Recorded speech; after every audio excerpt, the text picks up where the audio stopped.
Halo pemirsa GPR TV, dari Sabang sampai Merauke, dari Biangas hingga Pulau Rote. Bertemu lagi bersama saya Mona Azaridisa dalam Kominfo Newsroom. Halo pemirsa GPR TV, dari Sabang sampai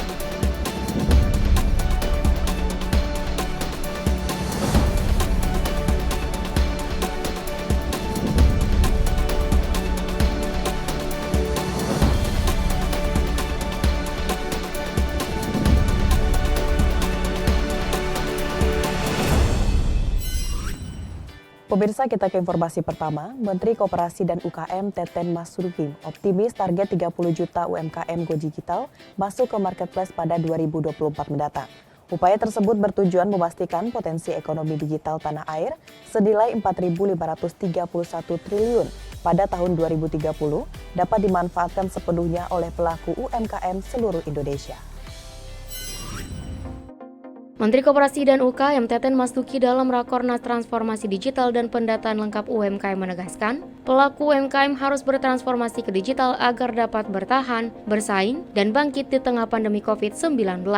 Oleh karena itu, Menteri Teten Mas Duki akan fokus pada transformasi digital UMKM agar target 30 juta pelaku UMKM dapat bergabung dan membentuk ekosistem digital tercapai pada tahun 2024 mendatang. Dengan pendekatan digital, kami optimis target yang diberikan Bapak Presiden dapat tercapai sehingga kita dapat mengoptimasikan potensi ekonomi digital Indonesia. Hal ini diupayakan untuk memastikan potensi ekonomi digital sebesar 4.531 triliun rupiah di tahun 2030 dapat dimanfaatkan sepenuhnya oleh pelaku koperasi dan UMKM dan masyarakat. Lebih lanjut, upaya mendorong pengoptimalan transformasi digital terbagi ke dalam 3 kelompok kerja. Kelompok 1 akan berfokus pada Gerakan Nasional Transformasi Digital, kelompok 2 akan berfokus memetakan tren arah perkembangan digital, dan kelompok 3 fokus pada strategi lintas kementerian untuk pendataan lengkap koperasi dan UMKM. Menteri Keuangan Sri Mulyani mengatakan anggaran pendapatan dan belanja negara tercatat surplus sebesar 19,7 triliun per Februari 2022. Surplus terjadi karena realisasi penerimaan lebih tinggi dari belanja pemerintah. Tercatat kantong negara terisi sebesar 302,4 triliun hingga Februari 2022.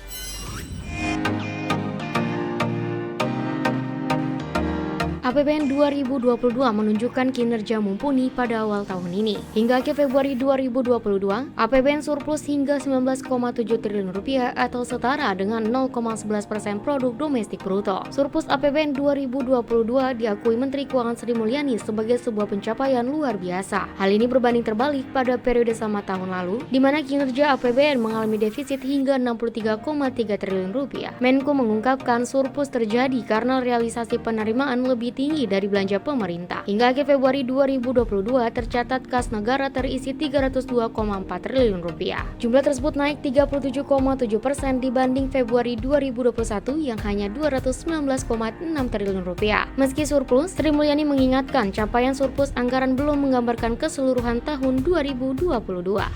Keseimbangan primer kita mengalami surplus 61,7 triliun. Ini dibandingkan tahun lalu yang defisit 22,9 triliun, suatu pembalikan yang luar biasa.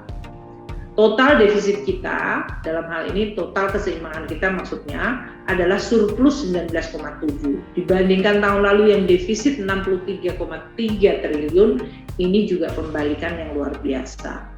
Namun APBN diminta untuk bekerja luar biasa keras lagi untuk tadi melindungi masyarakat dari shock harga-harga komoditas melalui berbagai belanja-belanja terutama dalam bentuk subsidi dan juga untuk tetap menjadi penarik pemulihan ekonomi kita.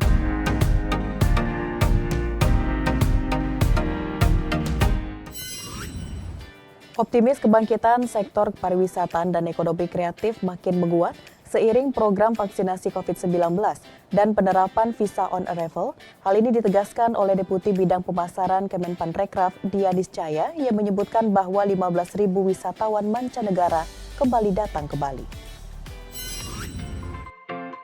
Deputi Bidang Pemasaran Kementerian Pariwisata dan Ekonomi Kreatif Dia Niscaya mengatakan, terdapat hampir 15.000 wisatawan mancanegara yang datang ke Bali sejak awal diberlakukannya visa on arrival. Nia menjelaskan bahwa terdapat 5 negara pengguna terbesar visa on arrival untuk wilayah Indonesia. Kelimanya ialah Australia, Singapura, Amerika Serikat, Perancis, dan Inggris.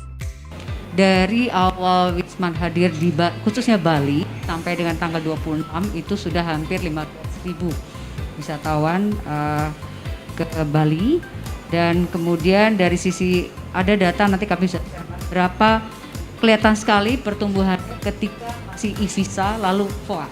Itu bisa ada angka yang didapat dalam e-visa 1 bulan, sementara untuk VOA itu dalam 1 minggu.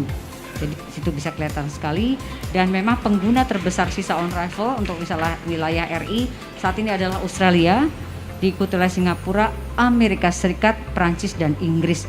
Ini bisa dibilang kalau berdasarkan data sebelum pandemi, Mas, mereka spendingnya di atas rata-rata. Dengan adanya peningkatan visa on arrival dan kebijakan pemerintah dalam memberlakukan bebas karantina terhadap pelaku PPLN, Menteri Pariwisata dan Ekonomi Kreatif Sandiaga Uno juga berharap hal tersebut mampu menjadi momentum bagi Indonesia untuk meningkatkan lapangan pekerjaan dan kebangkitan ekonomi yang berkelanjutan.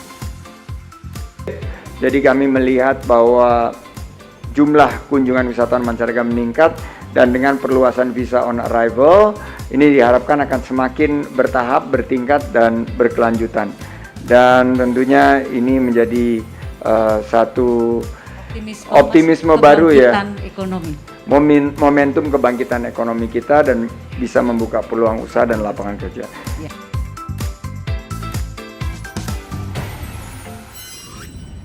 Pemirsa, informasi lainnya, pemerintah berupaya menurunkan angka stunting hingga 14% pada tahun 2024.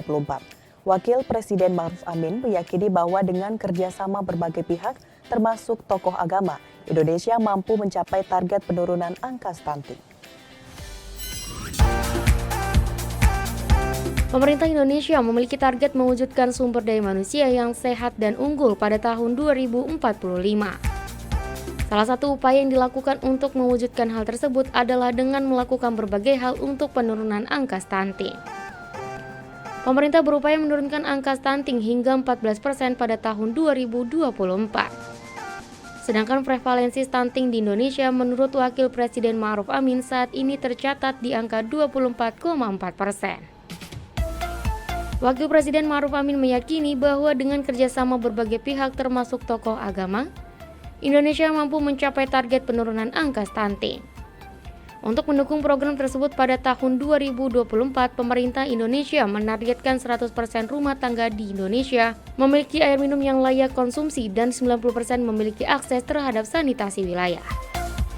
Stunting menyebabkan penurunan kecerdasan dan kemampuan kognitif, serta terganggunya metabolisme tubuh, sehingga rentan terhadap penyakit tidak menular seperti jantung dan diabetes.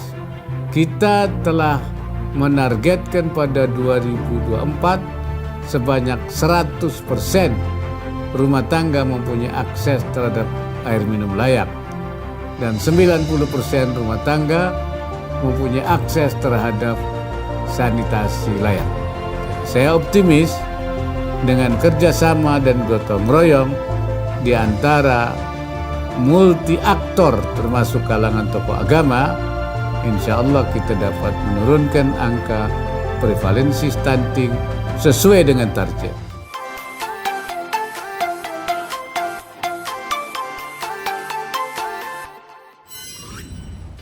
Menteri Kesehatan Budi Gunadi Sadikin menyoroti polemik pemecatan ex-Menteri Kesehatan Republik Indonesia Dr. Terawan Agus Putranto dari keanggotaan Ikatan Dokter Indonesia. Budi menyatakan Kemenkes akan membantu proses mediasi antara Terawan dan pengurus ID, sehingga semua pihak bisa kembali fokus mengatasi pandemi COVID-19. Kementerian Kesehatan akan membantu proses mediasi antara Ikatan Dokter Indonesia dan mantan Menteri Kesehatan Terawan Agus Putranto sehubungan dengan pemecatan Terawan dari keanggotaan ID. Dari dinamika seputar perdebatan atau pertentangan antara ID dan anggotanya, Menkes mengharapkan diskusi, komunikasi, dan hubungan antara ID dan seluruh anggotanya bisa terjalin dengan baik. Kementerian Kesehatan membantu proses mediasi sehingga situasi yang terbangun akan kondusif dan dapat bisa kembali menyalurkan energi, waktu, dedikasi, kegiatan-kegiatan yang memprioritaskan untuk membangun masyarakat Indonesia yang lebih sehat.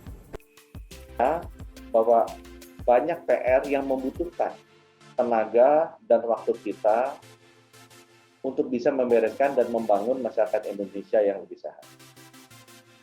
Kementerian Kesehatan akan memulai dan membantu proses mediasi antara ID dan anggota-anggotanya agar komunikasinya baik sehingga situasi yang terbangun akan kondusif dan kita bisa kembali menyalurkan energi, waktu kita, dedikasi kita, kegiatan-kegiatan yang memprioritaskan untuk membangun masyarakat Indonesia yang lebih sehat.